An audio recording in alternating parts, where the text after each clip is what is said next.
Di tahun 2023 itu kurang lebih target pendapatan Samsat Cikokol itu 486 miliar. 400? 186 miliar. Hampir setengah triliun ya. Hampir setengah triliun itu hanya dari kendaraannya saja. Nah, Oke. kita punya item pajak yang ditargetkan Apa yang kita saja? tagih ya, dan kita ditargetkan pertama pajak kendaraan bermotor, kemudian pajak balik nama ya, BBN KB, kemudian pajak air permukaan. Nah,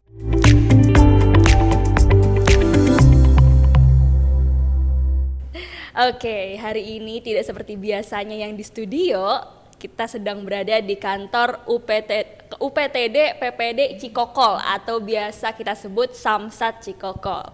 Tapi tenang, kita bukan mau ambil STNK atau bukan mau bayar pajak. Jadi hari ini kita mau ngobrol-ngobrol langsung sama Kepala UPTD PPD Cikokol, yaitu Bapak Dwi Nopriyadi Atmawijaya. Selamat datang Bapak. terima kasih. Kabarnya sehat Bapak? Alhamdulillah baik. Alhamdulillah. Jadi kita mau bincang-bincang nih, tapi sebelum kita bincang persamsatan ya Pak ya, kita mau bincang-bincang dulu siapakah seorang Pak Dwi ini loh.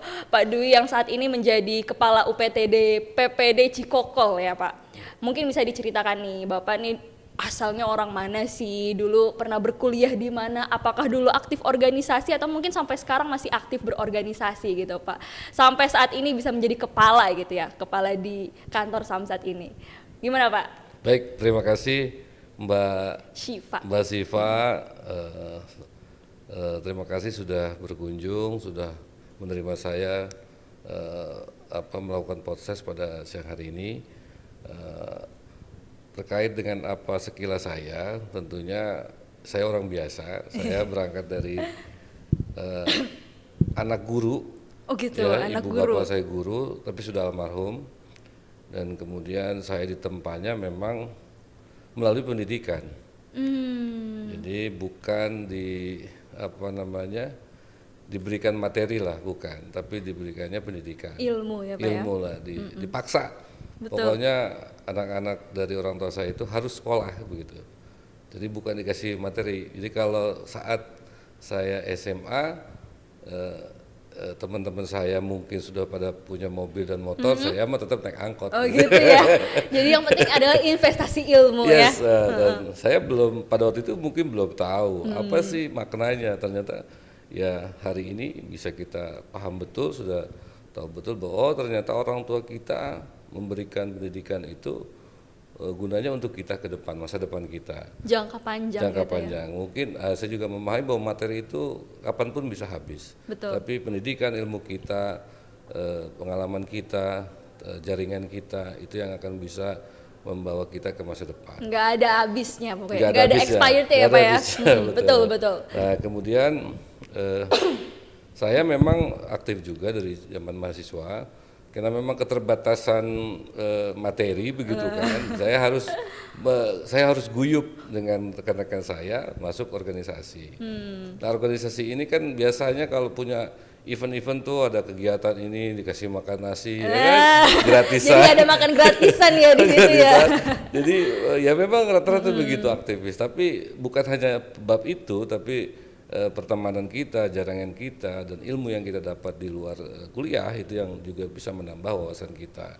Betul. Nah, saya aktif di Himpunan Mahasiswa Islam. Saya sebelumnya juga saya bermusik sebelum di HMI. Saya kalau di Untirta, saya kuliah di Untirta, Oh gitu. Fakultas Hukum Untirta. Sebelum saya di HMI, saya nyebur dulu di UKM namanya, UKM apa unit tuh? kegiatan mahasiswa musik. Oh jadi sempet jadi band. anak padus, Anak band. padus. Oh Enggak, anak band. anak band. Oke. Ya dulu kan masih kurus, Mbak. Keren ya, masih keren ya Pak. Sekarang sudah beda. Nah, nggak lama di sana teman-teman saya ternyata aktif juga di organisasi. Jadi suatu ketika saya mencari teman-teman di kampus, loh kemana ini? Teman-teman nggak ada, ternyata sedang ikut HMI begitu. Akhirnya saya juga diajak ikut serta ke sana, dan saya berpikir ikut organisasi itu bahkan akan mengganggu perkuliahan. Nah, ternyata ya nggak juga tuh. Nggak juga, saya sesuai target 5 tahun, kawan saya malah lebih dulu begitu kan. malah saya jadi dedengkotnya di organisasi itu kan gitu. Jadi saya pernah jadi sekretaris umum, saya pernah jadi ketua umum di. Jadi udah banyak pengalamannya di organisasi gitu ya? Ya cukup lah, nggak banyak tapi cukup begitu. Nah sampai hari ini pun saya masih dilibatkan karena di HMI punya organisasi alumni namanya. Di alumni hari ini saya sebelumnya saya di Kabupaten Serang sebagai presidium, hari ini saya di provinsi menjabat menjadi bendara umum. Wih, majelis mantap wilayah nih. gitu Mbak. Jadi masih aktif organisasi sampai dengan saat ini ya jatuhnya masih, ya? Mbak. Coba. Ya tujuannya tentunya aktif organisasi itu paling tidak sesuai dengan tujuan organisasi kami, kita memberikan manfaat kepada masyarakat, ya membela kaum yang tertindas begitu kira-kira ya. Ya kita membantu lah. Aktivis ini pokoknya membantu kepada masyarakat ya? Ya, bantu. Semampu kita, mengabdi kita semampu kita gitu Mbak kira-kira. Tapi perjalanannya sampai dengan saat ini menjadi kepala itu gimana loh Pak? Ya saat menjadi kepala ya tentunya saya juga dari nol Mbak. Oh gitu. Ketika saya masuk pegawai negeri ya tetap saya dari karir terendah. Akan tetapi bedanya saya karena lulusan S1 pangkat saya di pegawai negeri itu langsung 3A. Oh, oke. Langsung 3A. Untuk mencapai karir saya di eselon 4 itu butuh pangkat 3C. Kurang lebih satu pangkat itu naik 4 tahun, kurang lebih 8 tahun. Ya, menunggu harusnya seperti itu normalnya. Tapi saya dapat pangkat pertama eselon 4 itu kurang lebih sekitar 11 tahun, Mbak. 11 tahun saya menunggu. Panjang ya? Cukup panjang, cukup panjang. Ini dipersingkat aja ya sebenarnya. Ya, kemudian karir saya karena basic saya adalah sarjana hukum, saya di bidang pertama saya sebagai pegawai staf, saya di bidang hukum di sekretariat DPRD di bagian hukum, saya mengurusi peraturan daerah, peraturan ketua DPRD, peraturan DPRD, seperti itu, seputar itu mas, seputar hukum. Oke, jadi itulah perjalanan panjangnya ya Pak ya. Ya. Tapi menurut Bapak nih, apa sih yang membuat Pak Dwi ini dari yang awalnya dari nol lah ya bisa dibilang, dari nol sampai dengan saat ini sudah menjadi kepala, apa karakter apa yang dibutuhkan untuk mencapai hal tersebut gitu? Ya, pertama saya ingin lanjut yang tadi, 11 tahun saya di eselon 4 dapat, kemudian di eselon 3 saya tidak butuh 11 tahun. Alhamdulillah saya punya rezekinya bagus, mungkin Allah meridhai saya dan memantaskan diri saya. Di tahun 2023 saya dilantik menjadi eselon 3 di Samsat Cikokol sebagai kepala. Effort yang harus dilakukan ya memang kita, kalau saya begitu ya, secara pribadi effortnya ya versi Pak Dwi nih. Ya, upaya-upayanya tentunya kita harus ada sebagai insan manusia, ikhtiar-ikhtiar itu penting. Pasti. Berdoa itu pasti, izin orang tua, izin istri begitu kan, itu penting sehingga apapun tujuan kita, insya Allah akan tercapai, Mbak. Nah, tidak ada treatment yang berlebih. Kalau saya akan memilih jalur bergaul. Oh, bergaul ya. Jalur Itu salah satu bergaul. kuncinya ya. Jadi networking ya. Networking, ya, karena memang saya hobinya bergaul dari semenjak mahasiswa. Saya punya kawan-kawan banyak, baik itu yang menjabat sebagai pejabat publik maupun tidak menjabat publik ya, kita bergaul saja. Sehingga akses informasi apapun yang menunjang karir kita, menunjang penghidupan kita, insya Allah kita bisa dapat dengan cara bergaul. Networking tadi Networking ya. yang normal-normal saja, tanpa ada hal-hal yang berlebih, kira-kira begitu. Tapi justru karena membangun silaturahmi juga ya, itu bisa dibilang kayak gitu, jadi rezeki itu ada aja ya datang ya Pak ya. Oke, nah itu dia nih, kita cerita singkat dari Pak Dwi bagaimana beliau meniti karirnya dari nol sampai dengan saat ini nih menjadi kepala Samsat ya Pak ya. Betul. Oke nih, kita ngomong-ngomong mengenai Samsat ya Pak ya. Tepatnya sekarang di wilayah Cikokol kan ini kita. Di Cikokol ini gimana sih Pak kondisi wilayah Cikokol ini? Ya. Di Cikokol ini khusus ini wilayah Cikokol ini masuk adalah wilayah Kota Tangerang. Samsat di Kota Tangerang itu terbagi dua, ada Samsat Ciledug dan ada Samsat Cikokol. Samsat Cikokol itu dibagi 8 kecamatan. Jadi Samsat Cikokol itu membawahi 8 kecamatan yang ada di Cikokol. Di antaranya Kecamatan Tangerang, Kecamatan Batu Ceper, Kecamatan Benda, Kecamatan Karawaci, Kecamatan Priuk, Kecamatan Ayo, apa satu lagi nih? Cibodasari. Cibodasari, Ya, oke. dan satu lagi apa ya, saya lupa. Ya, intinya itu membawa itu 8 kecamatan itu, kita juga punya 8 gerai juga. Oh, Kita oke. punya 12 gerai kita punya di Cikokol, dan memang kondisi umumnya masyarakat di Kota Tangerang itu heterogen dan cenderungnya sudah ya mungkin sekitar 70% sudah sadar taat pajak, Oh, oke. sehingga 70% ya? kurang lebih sekitar 60-70% sudah sadar pajak, wajib pajak itu, sehingga kita butuh effortnya, sisanya dari persentase itu kita untuk mengedukasi, mensosialisasikan manfaat-manfaat dari Pajak itu Ya. sendiri ya. Jadi kondisi umumnya, alhamdulillah saya ditopang dengan masyarakat Kota Tangerang yang memang secara heterogen, dia paham, akses informasinya cepat, dia melek informasi, sehingga ketika kita mensosialisasikan melalui medsos, ya, melalui IG, melalui TikTok dan sebagainya, teman-teman warga-warga ini ya. warga-warga Kota Tangerang ini mudah untuk mengakses itu, sehingga apal betul. Oh, ini pajak di sini adanya, kita bayar pajaknya di sini. Oh, pajak ini di sini, gitu Mbak, kira-kira. Jadi kesadaran mereka sudah cukup lah ya. Betul, untuk walaupun di kami Tangerang perlu ini. walaupun kami perlu mengedukasi, mensosialisasikan lagi, bukan hanya pada masyarakatnya, bukan warganya, tapi kita juga perusahaan-perusahaan. Karena sini juga banyak perusahaan Banyak ya. yang memang perlu kita berikan sosialisasi dan edukasi. Problem dari Samsat Cikokol sih sebenarnya bukan sadaran pajak ya, taat pajak, tapi lebih cenderung bagaimana karena masyarakat kota sudah banyak tahu informasi, iya. banyak tahu teknologi. Kami sangat hati-hati untuk bisa verifikasi teman-teman yang melakukan penyimpangan-penyimpangan di wilayah pajak itu. Itu aja PR-PR kami yang akan kita ambil persiapkan. Oke. Gitu.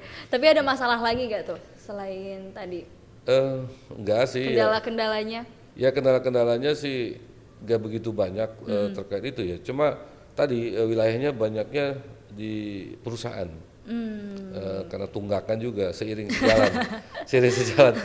sejalan warga atau wajib pajaknya di Kota Tangerang cukup banyak.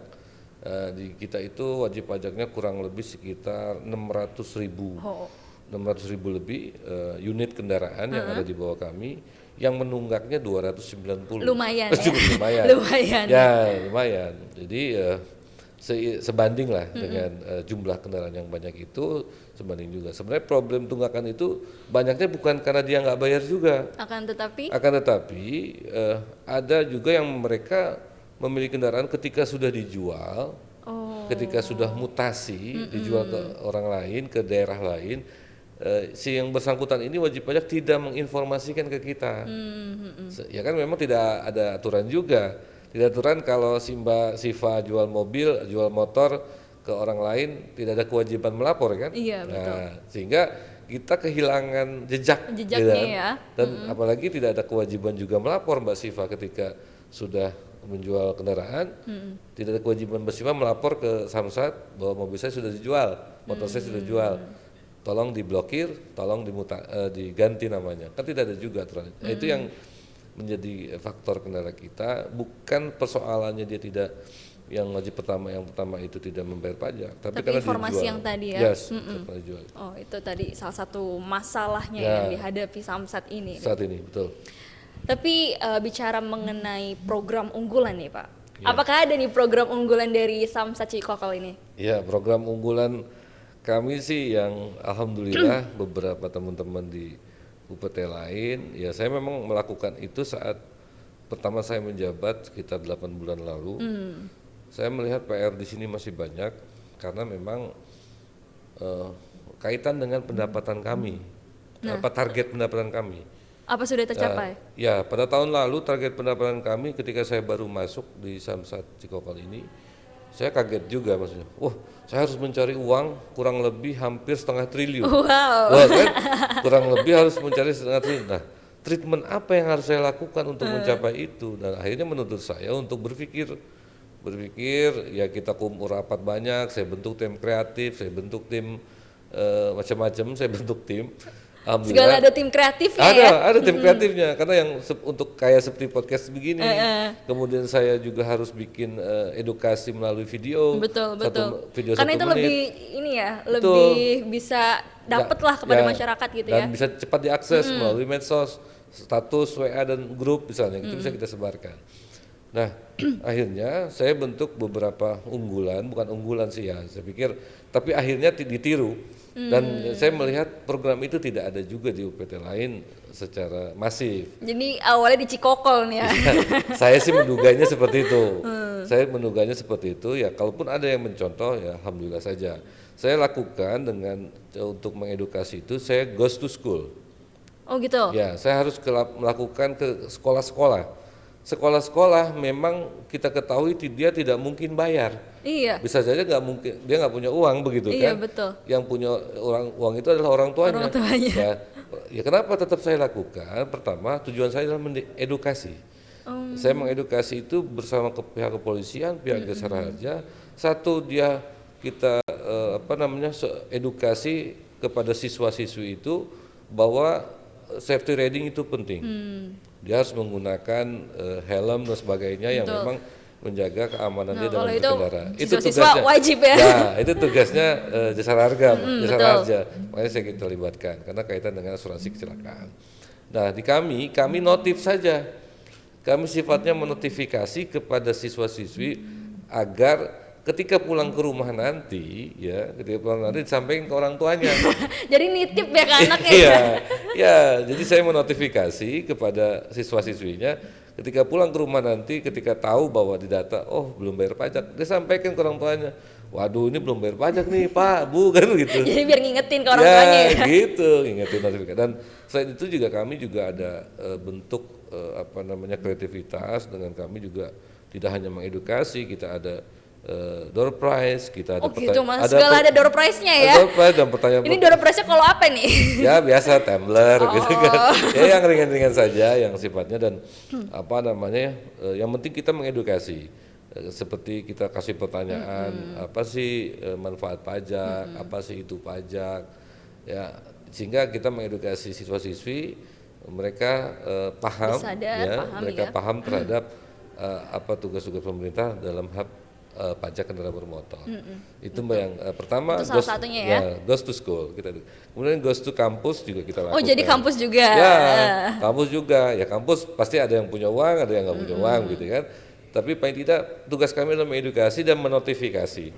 Betul. Sehingga mereka paham juga terhadap apa itu pajak, manfaat pajak itu apa dan seterusnya dia sampaikan kepada mereka. Terus ada juga goes to perusahaan, goes to banyak company. Datang ke instansinya banyak ya. Ke perusahaan-perusahaan juga ternyata senang kita datangi karena memang mereka juga kan fokusnya dengan kerja mereka di produksi perusahaannya. Kemudian ketika didatangi nanti kita juga berikan fasilitas jemput bola, ya kita jemput bola lah kalau memang manajemen perusahaan butuh kami datang dengan kendaraan samling untuk memfasilitasi bayar pajak karyawannya, kami datang, kami siap, mereka sangat terbantu dengan itu dan itu kita sudah lakukan tahun lalu, 8 bulan lalu kita lakukan dan tahun ini akan kita masifkan lagi. Yang berikutnya program saya door to door. Door to door juga. Door to door, ya. Door to door itu dan saya datangi juga, saya ikut turun ke Jadi bawah. ke rumahnya langsung gitu Pak? Ke rumah door to door, gitu. Penagihan, ya kita pendekatan humanis. Ya kan, saya ajarkan. Nggak kayak rentenir kan Pak? Oh, enggak. Awal-awalnya saya juga ketika saya turun, ini ingatkan teman-teman, ketika kita door to door melakukan penagihan, pendataan dan penagihan, jangan punya perilaku seperti rentenir. Ya, bukan. Kayak preman.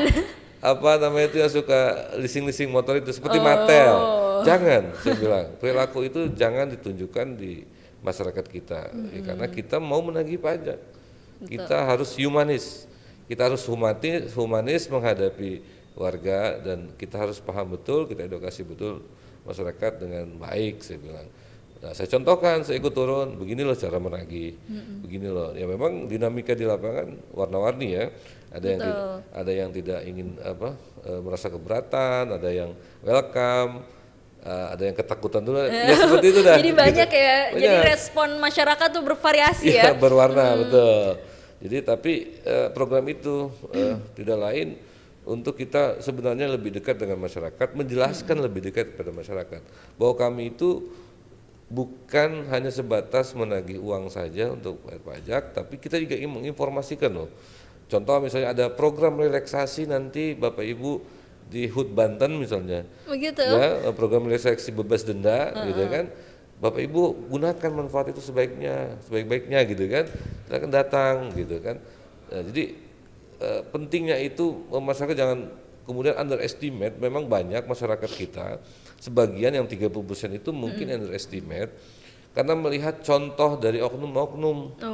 Contoh dari oknum-oknum ya pajak dan sebagainya macam dilakukan penyimpangan sehingga masyarakat underestimate Ogah ya. saya bayar pajak mahal-mahal tapi duitnya bukan buat masyarakat lagi kan begitu kan. iya. Nah ini ketika kita turun kita jelaskan loh itu oknum, kalau kami begini secara proseduralnya seperti ini. Bayar melalui loket, jangan bayar melalui perorangan. Datang ke gerai-gerai yang memang sudah ditentukan oleh kantor kami, jangan melalui orang-orang yang tidak tanggung jawab. Begitu kira-kira Pak. Jadi door to door juga dilakukan ya untuk mengedukasi secara langsung ya. Betul. Supaya lebih masif lagi gitu ya. Betul. Pengedukasian ini karena penting banget sih, betul. Betul. Kemudian nih Pak, tadi kita udah dengar bagaimana tantangannya yang Iya. sangat berwarna itu Iya, ya. betul. Lalu bagaimana sih pendapatannya nih Pak? Oke. Pendapatan dari pajak entah itu dari bulan ke bulan atau tahun ke tahunnya, apakah Baik. meningkat atau justru malah turun? Baik. Dan faktor-faktornya apa aja tuh yang menyebabkan hal tersebut? Baik, pertama di tahun 2003 saya ingin sampaikan ketika saya masuk di Samsat Cikokol, di tahun 2023 itu kurang lebih target pendapatan Samsat Cikokol itu 486 miliar. 400? 486 miliar, hampir setengah triliun ya, hampir setengah triliun itu hanya dari kendaraannya saja. Nah Oke. kita punya item pajak yang ditargetkan, Apa yang kita saja? tagih ya, dan kita ditargetkan. Pertama pajak kendaraan bermotor, kemudian pajak balik nama ya, BBN, KB, kemudian pajak air permukaan. Nah ada tiga instrumen pajak di Samsat Cikokol yang kita tagihkan ke masyarakat dan ke perusahaan. Air permukaan ini biasanya digunakan, dimanfaatkan air permukaan kali ya Mbak, sungai itu dimanfaatkan oleh perusahaan-perusahaan. Iya, perusahaan. Nah, kalau tahun lalu kita kurang lebih 800 miliar total ya, pajak kendaraan bermotor tahun lalu itu 486 miliar. Kemudian BBNKB-nya 300 miliar, kemudian air permukaannya 11 miliar tahun lalu. Itu sudah mencapai target? Ya, alhamdulillah tercapai Alhamdulillah.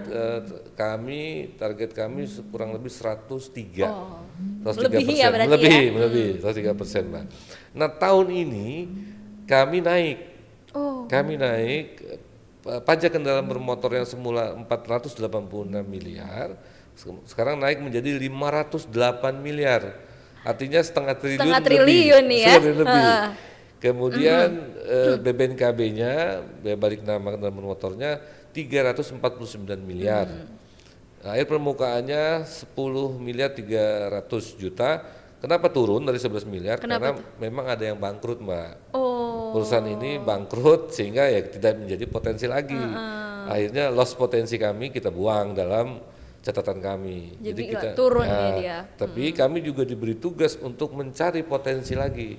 Perusahaan mana yang belum terdaftar di air permukaan, cari kemudian kita masukkan lagi menjadi target kita. Jadi kalau di total semua ini Mbak, capaian atau target pendapatan yang harus dipenuhi oleh Samsat Cikokol ini kurang lebih 867 miliar, 700 juta, hampir 1 triliun juga. hampir 1 triliun ya. Nah untuk realisasi tahun ini, bulan ini sampai 2 bulan terakhir ini, di awal Maret ini kita sudah 17,2%, kurang lebih 86 miliar 500 juta. Ya udah hampir 100 miliar ya untuk 2 bulan ke belakang ini Mbak. Ya kalau bicara bulan per bulan memang bicaranya grafiknya sih naik turun berdasarkan hari Mbak. Oh gitu, Ya hari, berdasarkan hari. setiap bulan itu pasti ada tanggal merah. Iya. Ya. Tanggal merah bukan hanya minggu ya, tapi tanggal merah hari kerja itu ada yang tanggal Lain-lainnya merah. Ya, itu kita sangat berpengaruh juga dengan pendapatan. Oh, kenapa tuh? Ya karena kita tutup, ya karena kita tanggal merah tutup, tidak ada proses transaksi. Iya, betul. Nah, kemudian kita juga di Samsat Cikokol itu tidak mengenal hari Sabtu libur. Oh gitu, jadi selalu Iya. bekerja. Sabtu itu kerja, Mbak. Pemasukan ya Setengah Pak ya? hari. Iya. Ya, kita pelayanan maksimal ya, sehingga masyarakat yang juga hari liburnya hanya Sabtu, kita kasih kesempatan bisa ya, kita kasih kesempatan untuk bisa untuk membayar pajak. Walaupun kita juga punya program di Bapenda secara umum punya program pembayaran melalui Samsat Digital ini. ya, melalui Samsat Digital. Akan tetapi masyarakat juga masih banyak yang belum tersosialisasi dengan baik terkait dengan proses penggunaannya, proses pelaksanaannya dalam melalui Dan Samsat segala Digital. macamnya itu ya. Betul. Akhirnya ya kita juga kasih kesempatan untuk masyarakat yang belum memahami proses alur pembayaran pajak melalui Samsat Digital, ya kita tetap fasilitasi dengan membuka gerai-gerai dan Ada Tuh. customer service-nya ya. Ya, di Induk kita buka di hari Sabtu. Bahkan saat hari Sabtu kami di Cikokol ada samlong namanya. Apa itu samlong nih? Samlong. Apalagi inovasi apa lagi Ya, nih? samlong itu samsat kalong. Samsat kalong Itu apa bisa dijelaskan?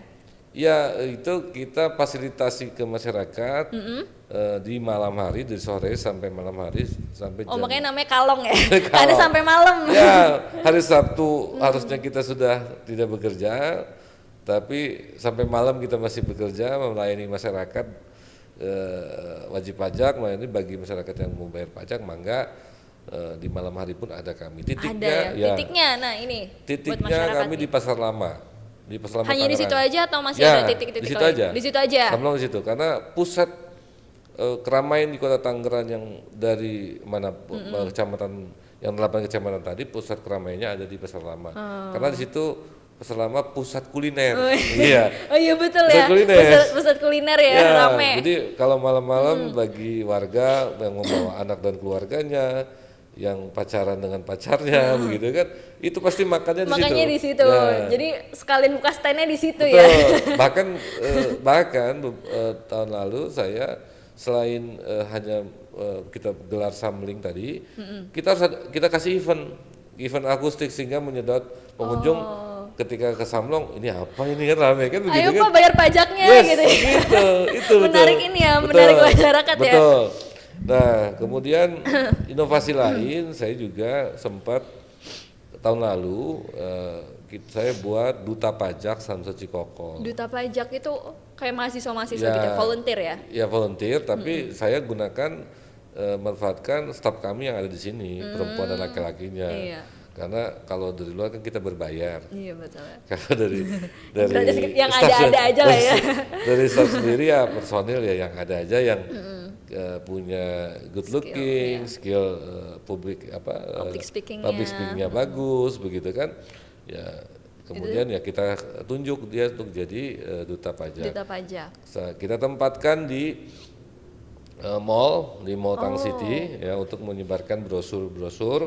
Brosurnya itu isinya kontennya bahwa gerai kami ada di sini ya, kemudian di Induk di sini, kemudian ada brosur juga alur pembayaran pajaknya. dijelaskan Ya, ya. dijelaskan di situ. Dan Samsat Digital tadi kita jelaskan di situ. Itu kalau samsat digital tuh bisa untuk apa aja sih, Pak? Ya Samsat Digital itu untuk pembayaran pajak, Mbak, pembayaran pajak Selain itu? tahunan, ya, hanya itu. Hanya itu aja ya, Ya, untuk tetapi bayar tetap pajak. prosesnya pencetakan manualnya tetap ada di Induk. Jadi setelah Oh, jadi dia melakukan pembayaran melalui Samsat Digital, pencetakan notisnya dia harus ke Induk mencetaknya.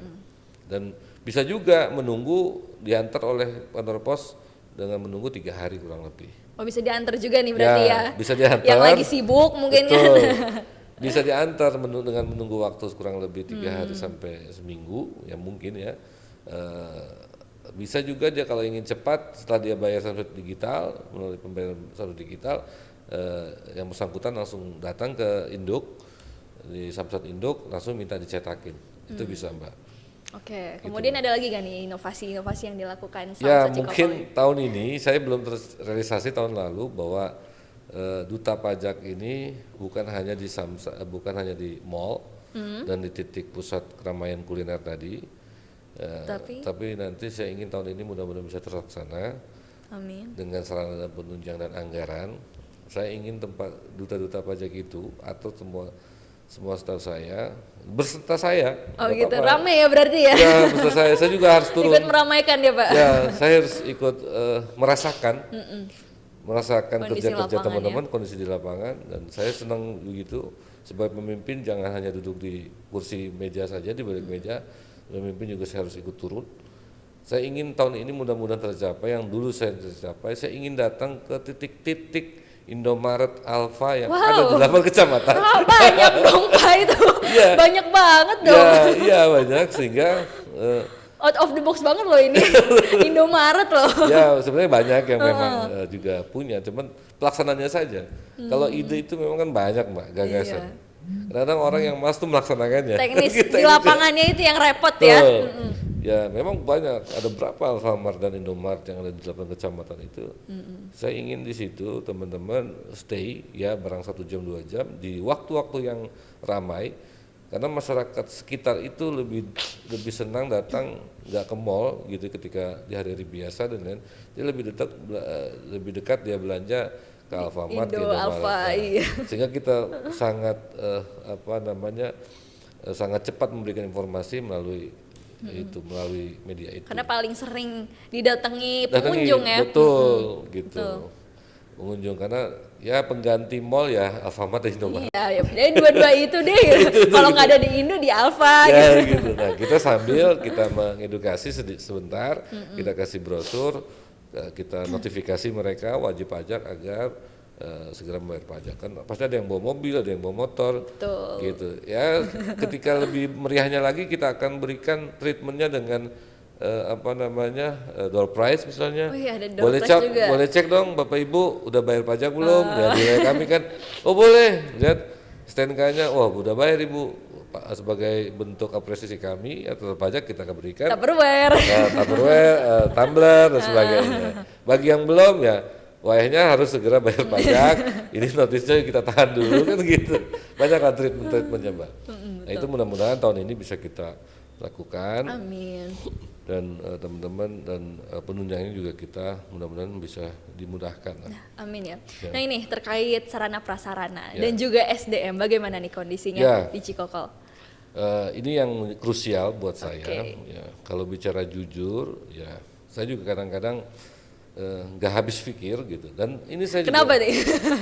Kenapa nih sampai nggak Ya. habis pikir? saya harus pikir ya. Pertama Mbak Siva, saya ketika rapat koordinasi dengan Pak PJ Gubernur, saya sudah sampaikan juga. Mungkin saya yang paling lama berbicara dengan Pak PJ di forum rapat itu, kurang lebih saya tektokan bicara itu sekitar 10 menit sampai 15 menit. Dibanding teman-teman yang lain hanya mungkin 5 menit, 7 menit. Kenapa? Saya ingin juga mencurahkan apa yang menjadi kendala kami dalam bekerja, apa yang tantangan kami dalam bekerja, sehingga Pak Gubernur support kami. Salah satunya personil.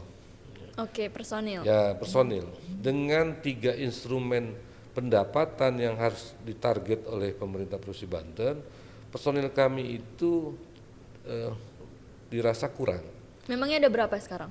Di hari ini di Cikokol ini kurang lebih 74 itu bersama dengan security. 74 bersama security. Nah kan kalau Idealnya? idealnya itu ya mungkin lebih dari 100, karena begini Mbak, kalau bicara pelayanan ya yang melayani masyarakat di dalam loket-loket, ya passion dia di situ. Ya.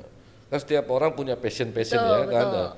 Ya, kemudian ada juga harapan saya begitu ya, harapan saya sih ketika nanti ada yang terjun ke penagihan, dia punya tim penagihan khusus, fokus dia di situ.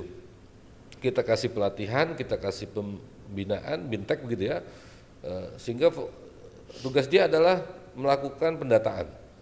Jadi ketika turun ke lapangan ya dia betul-betul dicetaknya, iya. dibuatnya untuk itu. Jadi sudah karena- passion di situ ya. Ya sudah apa namanya tugasnya di situ. Kemudian penagihan yang tadi public speaking-nya bagus, yang attitude-nya bagus dan sebagainya itu sudah dibentuk dulu sehingga ketika ke masyarakat ya ketika menghadapi yang lagi pusing, menghadapi yang attitude-nya bagus, public speaking-nya bagus kan yang tadinya pusing jadi senang kan begitu kan Pak. Nah ini kita butuh seperti itu karena kita ini bekerja melayani masyarakat dan pelayanan dalam hal ini dan kita melakukan penagihan pembayaran pajak kan. Kalau kita tidak pinter-pinter merayu Merayu. masyarakat ya kan, wah masih banyak yang prioritas nggak mesti pajak aja kan begitu. Saya juga belum bayaran anak, saya belum juga bayar kan. Iya. Repot nih. Iya dan butuh skill yang cukup untuk bisa meyakinkan masyarakat bahwa pajak juga bagian dari prioritas dia yang harus dibayarkan. Iya. Gitu. Nah, ini kan penting untuk ada skill-skill itu. Artinya Tapi memangnya selama ini tupoksi mereka masih campur-campuran kah, Pak? ya campur-campurnya sih enggak, akan tetapi Masih ada yang ya, merangkap ya? Ya, merangkap Jadi sehingga nggak fokus. nggak fokus dan tidak maksimal juga. Oke, Itu lanjut. satu terkait dengan personil. Ya, saya mendengar sih akan ada juga Pak Gubernur menyampaikan saya dapat informasi dari pusat. Kalau Pak Gubernur pada waktu itu saya sampaikan manfaatkan yang ada dulu, personil yang ada semaksimal mungkin. Kami masih memikirkan ke depan seperti apa polanya untuk penambahan. Ya, kedua terkait sarananya.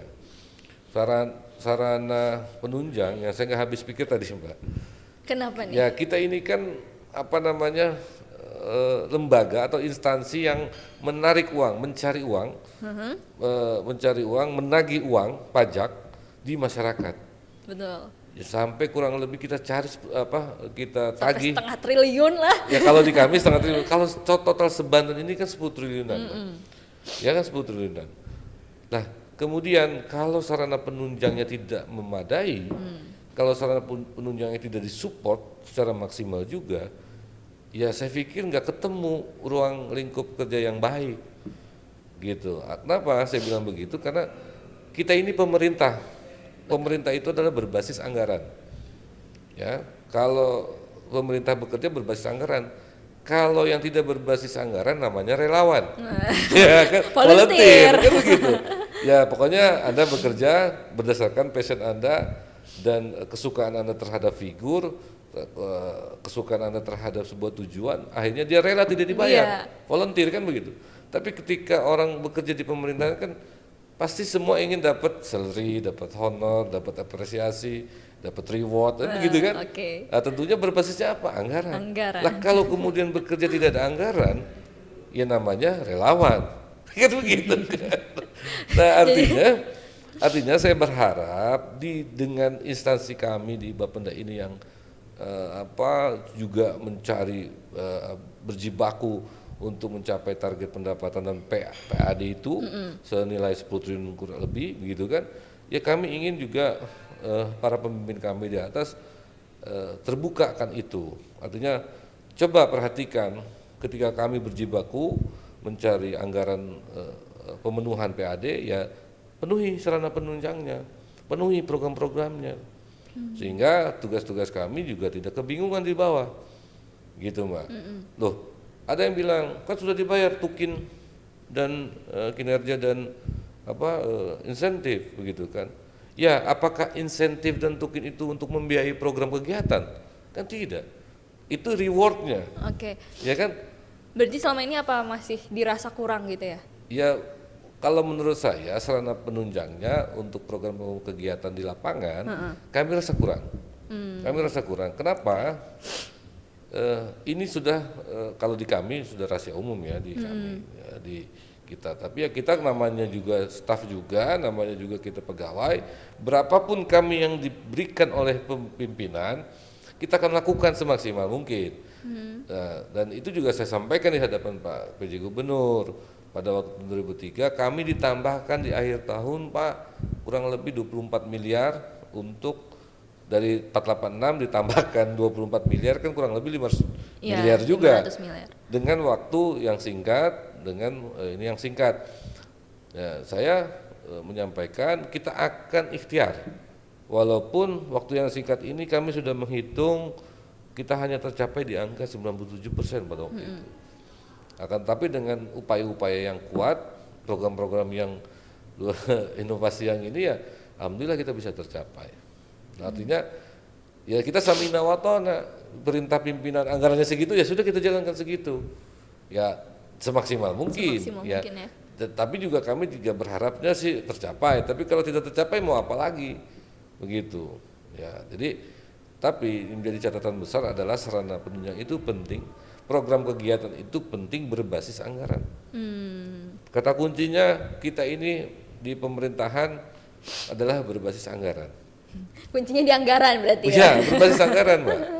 Jadi kalau ada di titik lain yang kemudian silpa yang tidak terserap sampai akhir tahun, sebaiknya sudah diprediksi dan dipindahkan anggaran itu kepada program kegiatan yang memang akan memenuhi pendapatan asli daerah tadi, capaian itu, sehingga jangan kemudian anggaran yang berlebih ditaruh yang ujungnya silpa, tidak terserap full, Iya. tidak habis gitu ya.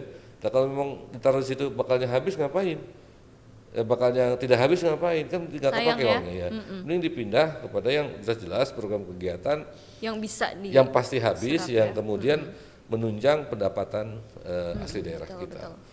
Itu Mbak yang saya pikir poinnya sarana penunjang yang tadi saya bilang nggak habis pikir itu, ya saya pikir saatnya di bawah kepemimpinan Pak Denny, PLT, Pak Denny Hermawan, mudah-mudahan ke depan Bapenda akan memberikan dampak yang baik dan positif, memberikan terobosan yang luar biasa. Tapi saya yakin di bawah kepemimpinan beliau, insya Allah Bapenda akan lebih dari yang sebelumnya. Dan kita bukan cengeng, kita bukan juga selalu mengeluh, akan tetapi suara-suara ini harus akan kita sampaikan sehingga teman-teman jangan hanya melihat atau publik hanya melihat bahwa kami bekerja itu wah udah enak ya. Enggak. Tapi kami bekerja juga di bekerja juga mencari itu dengan dengan keterbatasan atau misalnya dengan kekurangan, ya teman-teman harus bisa paham. Jadi ada balance, check and balance. Jadi jangan menganggap juga wah ini enak ya di Bapenda. Ya, siapa bilang begitu juga kan, belum tentu juga. Karena Anda belum pernah lihat di dalam. kerja di dalamnya ya. Iya. Kelihatannya aja enak gitu ya. Kelihatannya enak nih. Gitu. Iya, tapi kita punya tanggung jawab yang besar betul. gitu. Kalau nggak tercapai kita kemungkinan tidak dibayarkan insentifnya. Aduh. Iya kan? Tapi ketika tercapai ya minimal Dapat bonus juga dapat nih. bonusnya dibesarkan kan begitu kan. Itu sebenarnya yang bikin semangat ya Pak. Iya. Gitu, Kemudian Mbak. ada lagi nggak terkait sarana prasarana SDM? Nah, yang tadi personil SDM pegawai itu kami memang masih kekurangan dan informasi yang saya dapat juga sih memang BKD-nya belum membuka. Mungkin Pak Gubernurnya atau bagaimana saya belum tahu. Dan terkait sarana baik itu komputerisasi, alat perangkat penunjangnya komputer, laptop, kemudian yang lain-lain ya, yaitu kendaraan dinas ya, seperti mobil-mobil Samling yang sudah tua itu ya memang harus sudah dilakukan peremajaan. Ya kan di tahun 2024-2025 ini ya sudah saatnya diperbaharui kan begitu. Ini sarana penunjang untuk pencarian, jangan sampai ada Samling di Cikokol bocor. Aduh. Ya mobilnya bocor kan kasihan nanti mengganggu. Kasihan ya. Ya jadi ini penting untuk menjadi catatan para pemimpin kami di atas sehingga biar tahu begitu kan. Kemudian tadi sarana anggaran program kegiatan yang harus tepat dan terukur ya, sehingga kita dalam bekerja mencari anggaran pendapatan daerah itu biar lebih maksimal lagi, optimal dan maksimal lagi gitu Mbak. Itu sih yang saya mencatat. Kalau hal-hal yang kendala, tunggakan dan yang lain ya berproses. ngobrol saja. Itu PR-nya Samsat Cikokol. Betul. Oke deh kalau gitu Ya. Pak Dwi ya. Ya. Karena kita sudah di penghujung waktu, usai sudah nih kita berbincang-bincang mulai dari profil sampai dengan persamsatan di Cikokol ini ya. Oke, sebelumnya terima kasih kepada Pak Sama-sama, Dwi yang Mbak Siva. sudah meluangkan waktunya. Mungkin sebelum kita closing, kita tutup, Pak Dwi bisa kasih closing statement dulu nih kepada masyarakat. Baik, untuk masyarakat Kota Tangerang yang ada di wilayah Samsat Cikokol di 8 kecamatan, saya menghimbau agar tetap taat membayar pajak karena pajak yang dibayarkan oleh warga dan masyarakat Kota Tangerang itu akan memberikan manfaat dari kita, oleh kita, untuk kita semua dalam bentuk program-program kegiatan pemerintah Provinsi Banten. Terima kasih atas perhatiannya. Saya ucapkan Assalamualaikum warahmatullahi wabarakatuh. Waalaikumsalam warahmatullahi wabarakatuh. Terima kasih banyak Pak Dwi atas waktunya dan sharing-sharing ilmunya ya. Saya Syifa Yasmin pamit undur diri. Terima kasih dan sampai jumpa.